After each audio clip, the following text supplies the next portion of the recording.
Chief justice صاحب نے practice and procedure جو بل ہے، جو ایکٹ ہے بنا ہوا جس کے اوپر اسٹے آرڈر ہے، پھر انہوں نے کوئی کامنٹس کیے. انہوں نے کہا جی ہو سکتا ہے اس کا فیصلہ یہ آ جائے، ہو سکتا ہے اس کا فیصلہ یہ آ جائے، لیکن ہم مخلوق خدا کی بہتری کے لیے جو بھی فیصلہ ہوگا کریں گے. وہ کیا ایک ایکسچینج آف آرگومنٹ ہوا تھا؟ دیکھیں، انہوں نے کہا ہے کہ ہم سب نے آئین کے تحت اوتھ لیا ہوا ہے، ہم نے ایک نیک نیتی کے ساتھ اللہ کے سامنے جواب دہی ہونا ہے.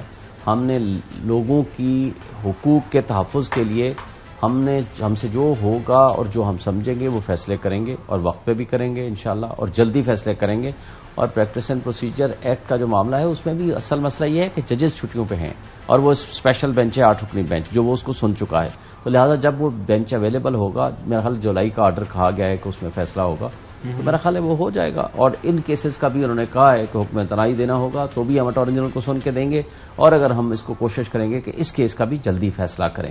بہرحال میرا خیال ہے کہ یہ اٹ از کوائٹ ریزنیبل، اور چیف جسٹس صاحب ہوں یا باقی جج صاحبان ہوں اپنے اپنے لحاظ سے ٹھیک فیصلے کر رہے ہیں. لیکن جو سب سے بڑی بدقسمتی کی بات یہ ہے کہ آج پھر ہم سارے وکیل کھڑے ہو گئے. ہم نے یہ کہا کہ جی اس وقت یہ ایشو نہیں ہے کہ آپ کے اندر کا کیا تقسیم ہے یا ڈفرینس آف اوپینین ہے یا نہیں ہے.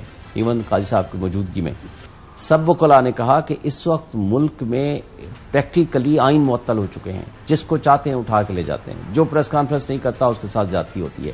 یہ 25 کروڑ عوام کے حقوق کا سوال ہے. اعزاز احسن کو کوئی پرسنل بینیفٹ نہیں چاہیے. جواز خواجہ سابق چیف جسٹس کا کوئی پرسنل معاملہ نہیں تھا. اس میں جو باقی لوگ آئے ہیں کسی کا کوئی پرسنل میٹر نہیں ہے، پبلک انٹرسٹ کی بات ہے، لوگوں کے حقوق کے تحفظ کی بات ہے. حکومت وقت میں سن رہا تھا جو ڈیفنس منسٹر خواجہ اسد صاحب، ظاہر ہے وہ بھی ایک الیکٹڈ پولیٹیشین ہے، پارلیمان کا حصہ ہے، کابینہ کا حصہ ہے، گورنمنٹ کو ریپرزینٹ کرتے ہیں. ان کا آرگومنٹ یہ ہے کہ یہ جو 9 مئی کا سانحہ ہوا ایک انپریسیڈنٹڈ، آپ نے دیکھا کہ ہم نے ویژولز تمام ٹیلی ویژن چینلز کے اوپر، لاہور کے اندر، پشاور کے اندر جو سارے معاملات ہم نے دیکھے، ان معاملات کو سامنے رکھتے ہوئے وہی ہے کہ جو اس طرح کے غیر معمولی حالات و واقعات کو ہینڈل کرنے کے لیے آپ کو غیر معمولی ہی اقدامات اٹھانے پڑتے ہیں. کچھ انہوں نے مثالیں بھی دی. اب حکومت وقت پر یہ آرگومنٹ پیش کر رہی ہے. میں تھوڑا سا اس کا لیگل پوائنٹ یہ سمجھنا چاہ رہا ہوں کہ ایک اکثر آرگومنٹ چل رہا ہے کہ سابقہ حکومت کے جو اس سے پہلے حکومت پاکستان تحریک انصاف تھی، 24-25 کے قریب لوگوں کا ٹرائل ہوا ملٹری کورٹس کے اندر. وہ تھوڑی سی کلیریفیکیشن کر دیجیے گا، وہ کیا جائز تھا، اب یہ ناجائز کیوں ہو رہا ہے، یہ آرگومنٹ کیا ہے اس کے پیچھے؟ بیسیکلی تو اس کو اگر آپ دیکھیں گے نا، آئین میں ترمیم ہوئی تھی، آئین کی ترمیم ہوئی تھی 2015 میں، تمام پولیٹیکل پارٹیز کی کنسنٹ سے یہ آئین میں ترمیم ہوئی اور 2/3 میجورٹی کے ساتھ. یہ وہی تھی جب وہ یہ سینیٹر رضا ربانی نے روتے ہوئے ووٹ دیا تھا. اوکے. اس نے کہا تھا کہ یہ غیر آئینی اقدام ہم کر رہے ہیں، غیر آئینی. یہ رضا ربانی صاحب نے کہا تھا، لیکن میرا ووٹ پارٹی کی امانت ہے اس لیے میں ووٹ دے رہا ہوں in favour of military courts.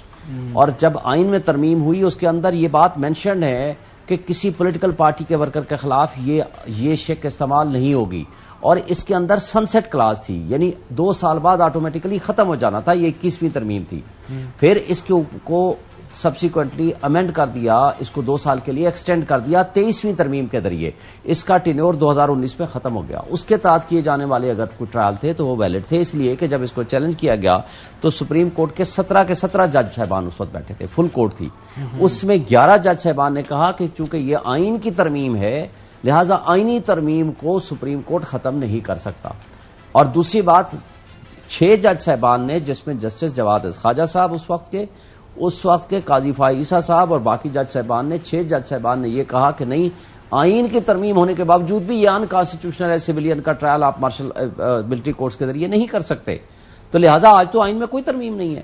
اس وقت کی جانے والا کوئی بھی اقدام وہ تو آپ کہہ سکتے ہو کہ آئینی تھا ٹو سم ایکسٹینٹ. اس وقت تو پارلیمان نے صرف قرارداد پاس کی ہے، نہ وہ آئین کی ترمیم ہے نہ وہ قانون کی ترمیم ہے. حکومت کا یہ آرگومنٹ ہے، وہ ایک سے زیادہ دفعہ پارلیمان کے فلور کے اوپر یہ بات کر چکے ہوئے ہیں کہ یہ جو ملٹری کورٹس ہیں already part of the constitution جو پاکستان کی اسکیم ہے اس کا حصہ ہیں، اور اس کے اندر کوئی نئی چیز جو ہے حکومت وقت جو ہے وہ اس کے اندر نہیں ایڈ کر رہی ہے، اور اس کو خام ایک سیاسی ایشو بنایا جا رہا ہے. کا حصہ نہیں ہے.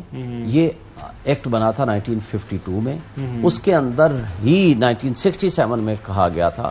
دیکھیں پہلی بات تو یہ ہے کہ یہ جو آرمی ایکٹ ہے اس کا اطلاق آرمی آفیشلز پہ ہوتا ہے، اس کا اطلاق سویلینز پہ ہو ہی نہیں سکتا ہے. یہ ہے بیسیکلی بحث. نمبر 2، اگر کسی ایکسٹرا آرڈینری سرکمسٹانسز میں اگر ہو سکتا ہو تو اس کی وائریز کو بھی چیلنج کیا گیا ہے کہ 1973 کا آئین آنے کے بعد یہ فنڈامنٹل رائٹس کی خلاف ورزی ہے کہ آپ سویلین کو اٹھاؤ، اس کو وکیل کرنے کی اجازت بھی نہ دو. اچھا، پھر یہاں ایک ہیڈ آف دی انسٹیٹیوشن اگر یہ کہتا ہے کہ ہمارے پاس ناقابل تردید شواہد موجود ہے کہ اس کے خلاف ایکشن ہونا چاہیے، تو مجھے بتائیں کرنل صاحب یا کوئی بریگیڈیئر صاحب کیسے وہ کہے گا کہ نہیں جی ہمارے پاس شہادت نہیں ہے اس لیے ہم اس کو چھوڑ رہے ہیں؟ تو بنیادی انسانی حقوق کا سوال ہے اور فنڈامنٹل رائٹ کا سوال ہے. آرٹیکل 10A ہے کہ جو یہ کہتا ہے کہ فیئر رائٹ آف ٹرائل ہونا چاہیے، وکیل کرنے کی اجازت ہونی چاہیے. یہ نہیں ہونا چاہیے کہ کسی کو اٹھائیں اور بند کر دیں. اب تو پاکستان کی سب سے بڑی عدالت کے سامنے یہ معاملہ پیش ہے، تو اس لیے اس کو ہم میرٹ پہ ہم جائے بغیر، لیکن ہم یہ کہتے ہیں کہ یہ ان کی تنقید، دیکھیں پارلیمان میں کھڑے ہو جانے والی تقریر کی کوئی لیگل ویلیو نہیں ہے.